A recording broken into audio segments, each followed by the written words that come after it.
I'm Angela from Growing in the Garden, and today we're going to talk about soil. Healthy soil is the foundation for healthy plants. And healthy soil is crucial to maximize food productions in our gardens.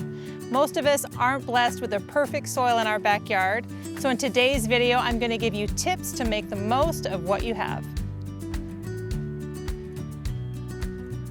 The first thing to remember is to avoid adding chemicals to your garden. Those chemicals are going to kill all of the good things that are happening in your soil. That microbial life, the beneficial insects, the microbes, all of the good things that are going on in the soil that bring the soil to life.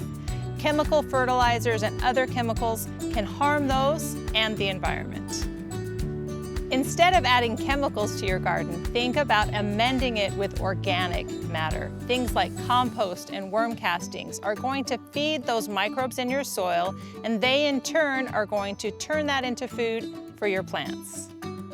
Adding organic amendments is simple because all you do is layer them on top of the soil. There's no need to till them in or work them into the soil.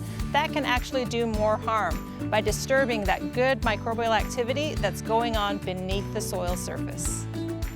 Another key thing to remember is to rotate where you plant your crops.